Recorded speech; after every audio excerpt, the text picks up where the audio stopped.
ushrg password.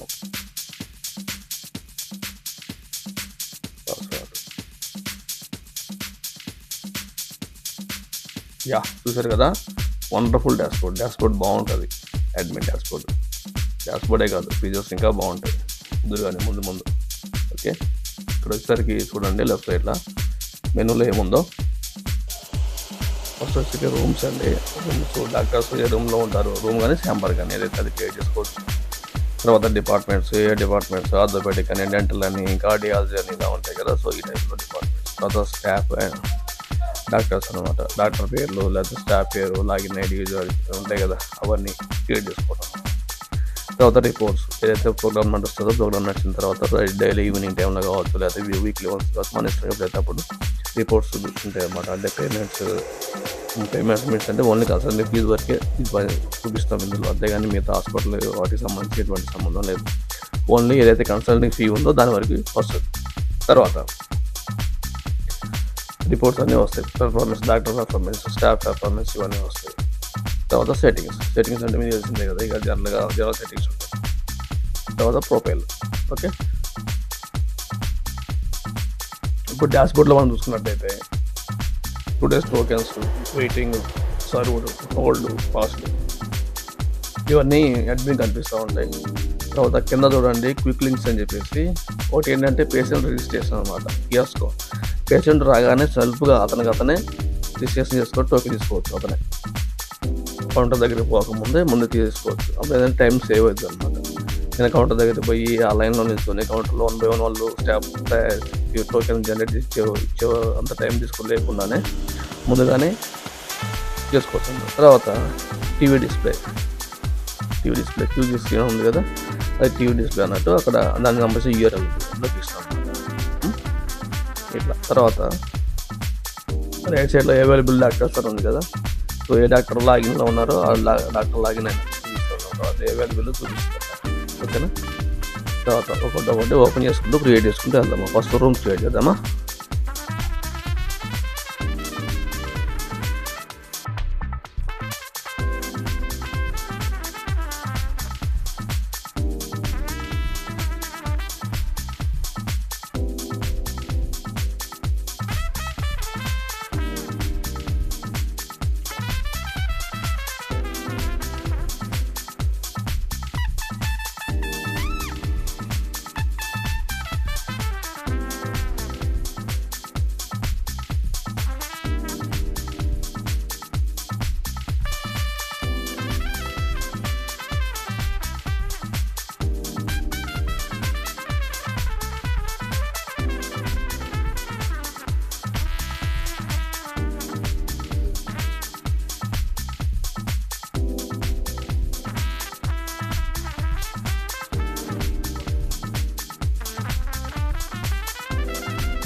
Okay అండి, చూసారు కదా. ఫస్ట్ నేను రూమ్ చేశాను. రూమ్స్ వచ్చి 101, 102, 103, 104 అండ్ 105. తర్వాత ల్యాబ్, క్లినికల్ ల్యాబ్ సంబంధించి ఉంటుంది కదా, బ్లడ్ టెస్ట్ ల్యాబ్ కావచ్చు ఆ టైపు. సో ఆ ల్యాబ్ అనమాట. రేడియాలజీ కావచ్చు ఆ టైపు. రేడియాలజీ కూడా పెట్టుకోవచ్చు. క్లినికల్ బ్లడ్ టెస్ట్ సంబంధించిన రేడియాలజీ ఒక కలిపి పెట్టుకోవచ్చు, తర్వాత రేడియాలజీ ఒక కలిపి పెట్టుకోవచ్చు ఇట్లా. తర్వాత ఈ టైప్లో అన్నీ చెక్ చేసుకోవచ్చు. MRI స్కానింగ్ సంబంధించినవి కూడా. తర్వాత మెడికల్ స్టోర్ ఒకటని కాదు, ఎన్ని ఉంటాయి పెట్టుకోవచ్చు మెడికల్ సంబంధించి కూడా. ఇవన్నీ ఏంటంటే జస్ట్ మనం డెమో కోసం మీకు అర్థం అవడానికి సెట్ చేసిన అనమాట. కొంచెం అన్నీ చేసుకుంటూ వెళ్దాము. ఓకేనా. తర్వాత వచ్చేసరికి డిపార్ట్మెంట్ క్రియేట్ చేద్దాము. ఓకే.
ఓకే అండి. ఇప్పుడు చూడండి.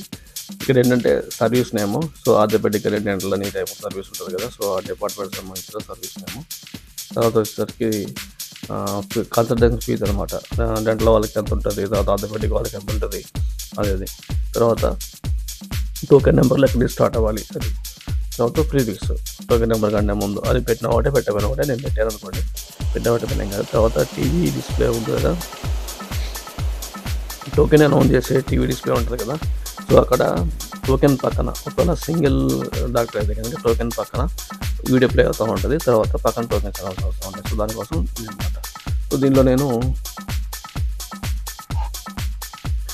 4 డిపార్ట్మెంట్స్ క్రియేట్ చేశాను. అందులో వచ్చి ఒకటి డెంటల్, తర్వాత ఆర్థో, తర్వాత పైతో ల్యాబ్, తర్వాత ఫార్మా.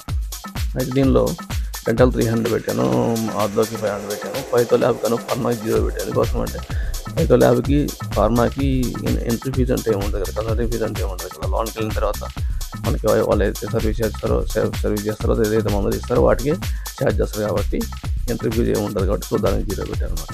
తర్వాత ఇంకోటి గమనించవచ్చు, మీరు ఇక్కడ రూపీస్ ముందు క్వశ్చన్ మార్క్స్ ఉన్నాయి కదా. సో, మనం ఏంటంటే అక్కడ కరెన్సీ సింబల్ పెట్టాలన్నమాట. సో, సెట్టింగ్స్లోకి వెళ్ళి అది పెట్టలేదు కాబట్టి ఇలా ఉంది. మన సెట్టింగ్స్లోకి వెళ్ళి ఒకసారి చూద్దాం.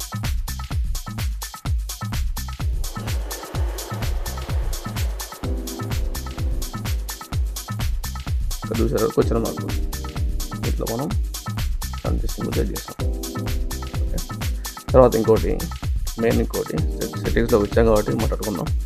ఇక్కడ సెట్టింగ్స్ అవుతుందంటే ఇక్కడ టైం జోన్, తర్వాత కరెన్సీ సింబల్ ఉంది, తర్వాత ఇక్కడ అనౌన్స్ అనమాట. సో, ఇది ఎన్ని లాంగ్వేజ్లో అనౌన్స్ చేయాలనుకుంటే అన్ని లాంగ్వేజ్ సెట్ చేస్తారు. మొత్తం అనౌన్స్ సెలెక్ట్ చేసుకున్న మొత్తం లాంగ్వేజ్ చెప్పేస్తారు. ఓకే, నెంబర్ వాళ్ళని అన్ని చూపిస్తారు. సో, మనం ఏం చేద్దామంటే ఇంగ్లీష్ అను తెలుగు అర్థం అవడం సేవ్ చేస్తున్నాను.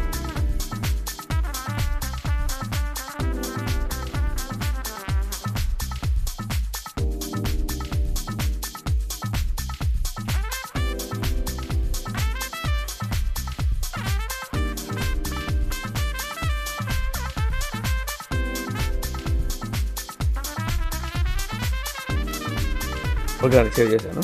ఇప్పుడు అక్కడ రూపీస్ వస్తుంది. జనరల్గా సెట్టింగ్స్ గురించి చివరిలో చెప్దాం అనుకున్నాను. ఇప్పుడు ఇక్కడ అవసరమైంది కాబట్టి సెట్టింగ్స్కి వెళ్ళాము. చూసారు కదా, ఇప్పుడు అమౌంట్ ముందు రూపీస్ సింబల్ వచ్చింది. సో, అక్కడ మనం ఏ సింబల్ పెడితే సింబల్ వచ్చేస్తాం. ఓకేనా.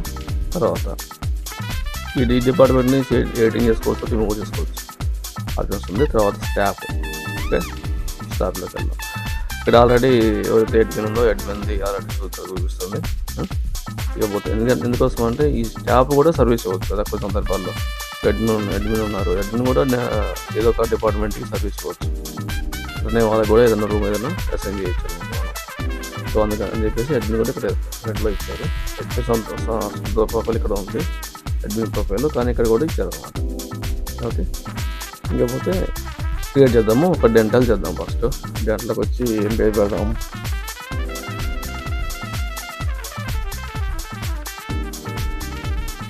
రాజేష్ పెడదాం. రాజేష్ గారు.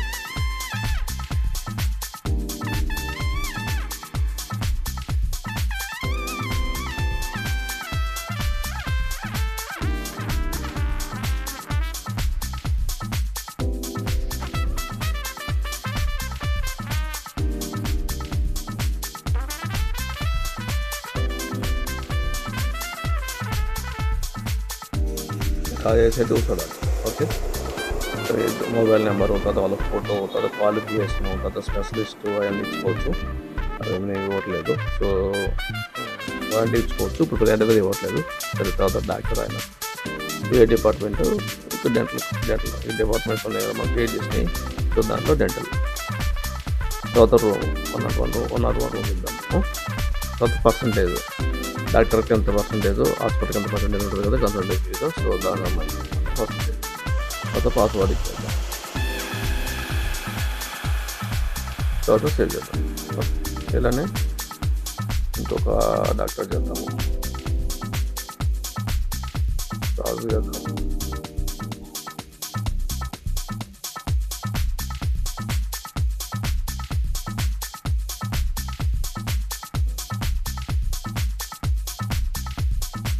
రాజు డేటా వస్తుందర్థం.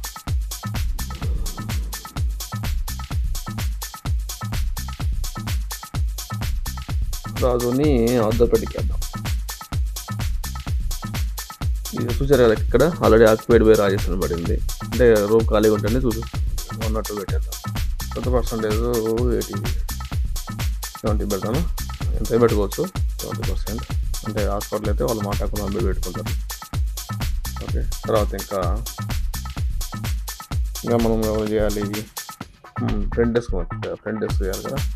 ఫ్రంట్ డెస్క్ మెయిన్ వాళ్ళే టోకెన్ ఇచ్చేది. రాజని పెడతాం.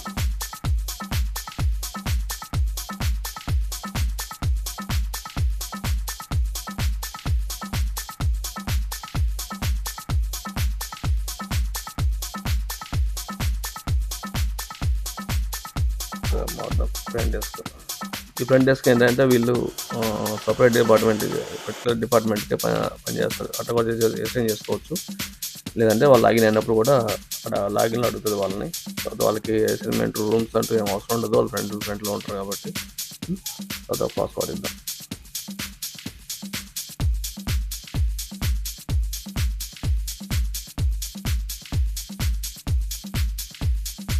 చాలా ఇంకొకరు కూడా ఫ్రంట్ డెస్క్ క్రియేట్ చేద్దాం, ఎందుకంటే టోకెన్ ట్రాన్స్ఫర్ అయ్యి వస్తుంటాయి. ఆ టైంలో మనకి డెమోకి అర్థం అవ్వడం కోసం. ఇంకోటి ఏం పెడదాం, రాగిని పెడదాం.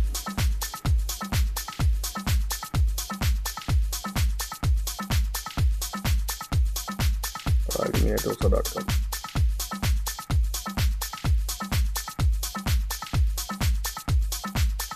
Front desk. Okay, password. Okay, front desk పెట్టాం, అది డాక్టర్ పెట్టాం. ఇప్పుడు ఏం చేయాలి, మనం ఒక ల్యాబ్ని ఒక ఫార్మా వాళ్ళ ఫార్మా వాళ్ళు క్రియేట్ చేద్దాం. ఓకే, ల్యాబ్ పేరు ఇది పెడదాం.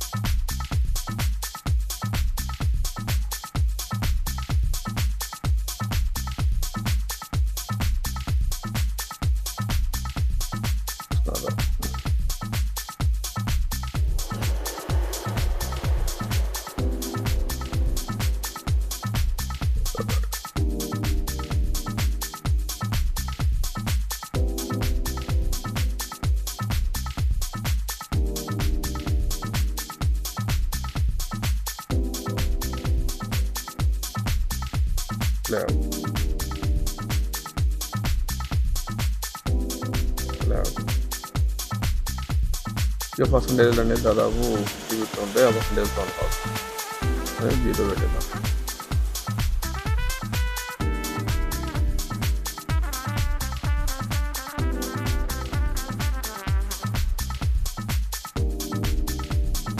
తర్వాత ఫార్మా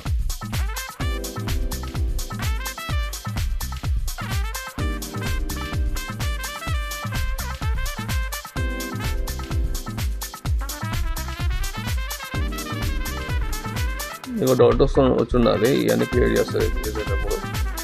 సో ఏంటంటే మనం అన్ని యూజర్ నేమ్స్ పక్కన మెయిల్ ఐడికి usa.com పెడుతున్నాం. ఇక్కడ usa.com అని కాదు, ఏదైనా పెట్టుకోవచ్చు. మనం ఏంటంటే లాగిన్ అవ్వడానికి ఈజీగా ఉంటుందని చెప్పేసి అలా పెట్టాను అనమాట. నేను usa.com అని చెప్పేసి మామూలుగా జనరల్గా ఏదైతే పర్సనల్ మెయిల్ ఐడి ఉందో అది పెట్టుకుంటేనే బెస్ట్ అనమాట. ఈజీగా లాగిన్ అవ్వడానికి తేలిగ్గా ఉంటుంది.